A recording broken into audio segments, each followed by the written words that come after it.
정봉주 후보 같은 경우에는 원외 후보임에도 특히 이제 권리당원들에게는 굉장히 인지도가 높은 편이고요. 그리고 이게 이 득표율이 물론 지금 정봉주 후보가 굉장히 앞서서 치고 나가고 있긴 하지만 네. 이 득표율 자체가 권리당원들의 온라인 투표, 그러니까 모바일 투표만 모은 부분들이 있거든요.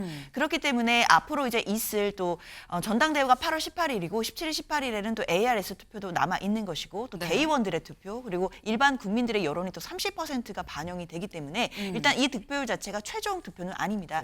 저는 민주당이 좀 너무 지금 강성화되고 있다는 건데 네. 이재명 대표가 최근에 좀 중도 확장 메시지 내잖아요. 정봉주 후보는 아주 강력하잖아요. 전 이게 뭐냐면 이게 과연 정봉주 의원이 만약 수석 최고위원이 된다. 이게 다양성일까요? 아니죠. 위험성이죠. 저는 누가 이걸 다양성의 지도부로 보겠습니까? 사진 보이시나요? 정봉주 전 의원입니다. 지금 최고위원회, 민주당 전당대회 최고위원회 지금 출마를 했죠. 보겠습니다. 막말 논란 원의 정봉주가 최고위원 1위. 당내에서도 이게 맞나라는 얘기가 나온다고 해요. 근데 여기서 지금 제목에 막말 논란. 그래? 막말 논란? 아마 하실 수도 있을 것 같습니다. 살짝 영상으로 보고 오시죠. 그리고 또 저기 DMZ는 멋진 거 있잖아요. DMZ. 발목질에. 그러니까. 아니 그리고 DMZ에 들어가고 이 경품을 내는 거야. 발목질에 밟는 사람들한테 목발 하나씩 주는 거야. 왜냐면 댓글을 봐야 되거든. 예. 이게 벌레가 많이 들어왔나, 진보가 맞나, 보수가 맞나 이걸 아이, 좀 봐야 벌레가 되거든. 뭡니까 또. 왜요? 언어는 좀 곱게 좀 써주세요. 아니 그게 막말이에요? 아니잖아요. 정봉주를 아끼고 지지해 주신 동지 여러분, 여러분과 함께 행복했습니다.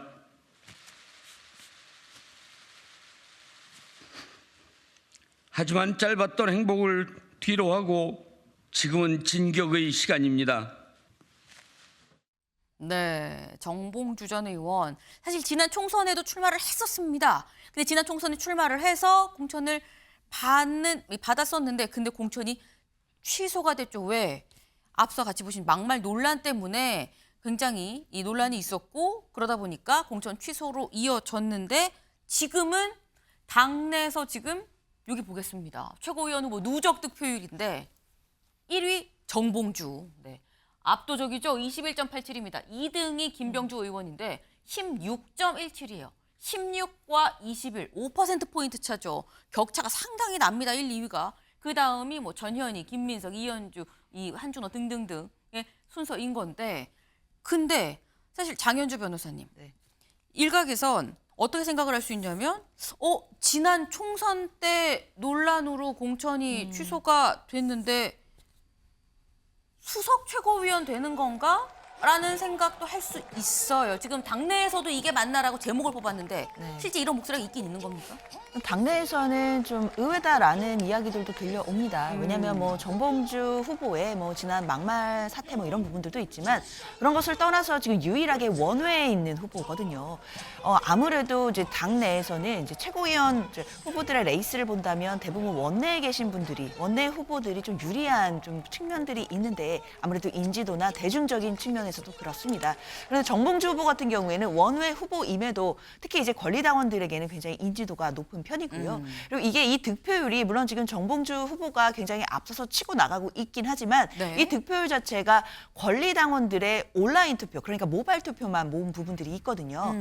그렇기 때문에 앞으로 이제 있을 또 전당대회가 8월 18일이고 17일, 18일에는 또 ARS 투표도 남아 있는 것이고 또 네. 대의원들의 투표 그리고 일반 국민들의 여론이 또 30%가 반영이 되기 때문에 일단 이 득표율 자체가 최종 투표는 아닙니다. 그리고 이번 주 토요일, 일요일에도 특히 이제 토요일 같은 경우에는 부산, 울산, 경남, PK 지역에서 또 한 번 또 투표가 있게 되고요. 그리고 그 다음 날에는 또 우리가 충남과 충북 지역에서 일요일에는 있게 됩니다. 그렇기 때문에 주말마다 이제 개최되는 또 그런 순회 연설회에서 과연 권리당원들의 온라인 투표 표심이 어디로 몰아지는지 이제 이런 부분들까지도 함께 봐야 되기 때문에 아직은 전당대회 초기 레이스이고 지금 발표되는 득표율은 권리당원들의 온라인 투표라는 점을 또 생각해 본다라고 한다면 아직 모든 것을 단정하기는 좀 이른 것 같습니다. 네. 지금까지 이 순회 경선이 지나온 지역보다 앞으로 할 지역이 훨씬 많기 때문에 앞으로 이 순위가 어떻게 바뀔지 모른다라는 말씀이에요. 다만 당내에서도 원외가 이렇게 압도적으로 1등을 지금 1등을 달리고 있다고라는 시각이 있는 건 맞다라고 말씀을 하셨는데 사실 지금 이런 상황에 대해서 좀 의외다라고 이재명 대표도 생각을 하고 있는 것 같다. 제가 왜 이런 얘기를 하느냐. 영상으로 좀 확인을 해보시죠. 근데 왜 김민석 의표가 이렇게 안 나온 거야? 아, 전당대회 시작하고서 제가 지금 제일 유명해진 일이 하나 생겼어요. 뭐예요? 대표님이 아까 김민석 왜 이렇게 표가 안 나와 이래가지고 찍혀버렸어. 그게 찍혔어요. 네.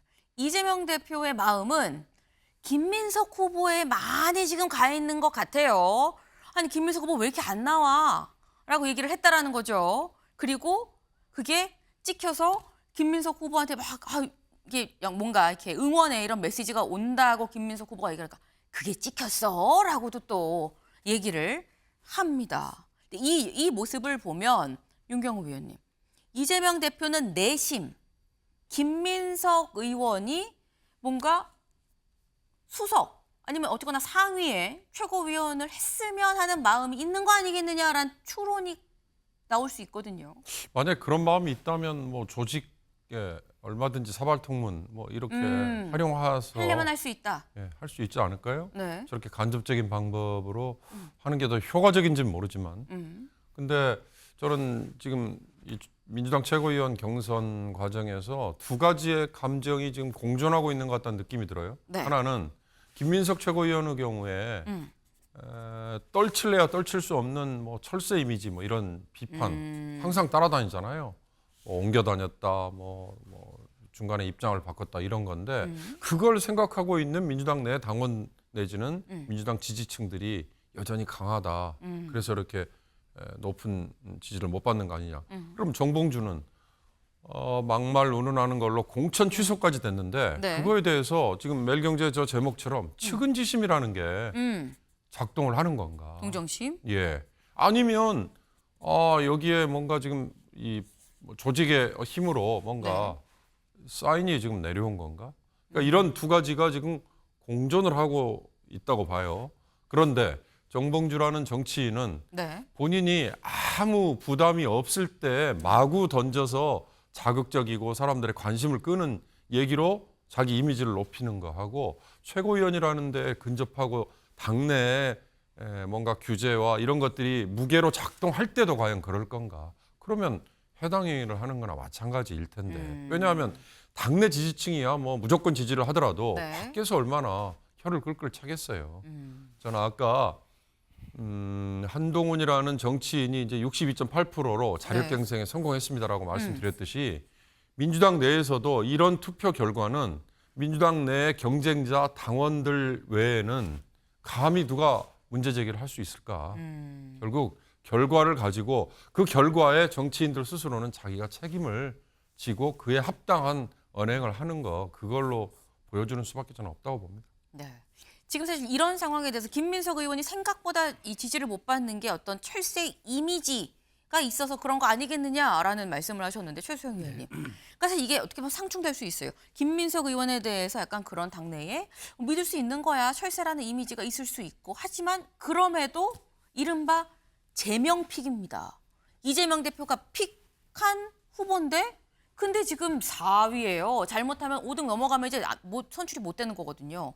어떻게 보세요? 이게 바로 명심과 민심의 괴리 현상이죠. 그러니까 괴리가. 이른바 이재명의 마음과 이재명의 마음 외에 있는 이른바 중도까지 지향하거나 좀 당이 어디로 가야 될지 걱정하는 사람들은 또 다른 거죠. 그러니까 김민석을 픽을 하지 않고 정봉주는 하는데 다만 이 지점은 있어요. 저는 민주당이 좀 너무 지금 강성화되고 있다는 건데 네. 이재명 대표가 최근에 좀 중도 확장 메시지 내잖아요. 정봉주 후보는 아주 강력하잖아요. 전 이게 뭐냐면 이게 과연 정봉주 의원이 만약 수석 최고위원이 된다. 이게 다양성일까요? 아니죠. 위험성이죠. 저는 누가 이걸 다양성의 지도부로 보겠습니까? 그래서 저는 어쩌면은 당의 지지자들이 이재명과 그 정봉주를 네. 대표와 수석으로 놓음으로써 말하자면 더욱더 강성화된 당을 보여주는 하나의 사례로 삼고 싶지 않은가. 그런 것들이 저는 약간 관전 포인트가 될 것 같습니다.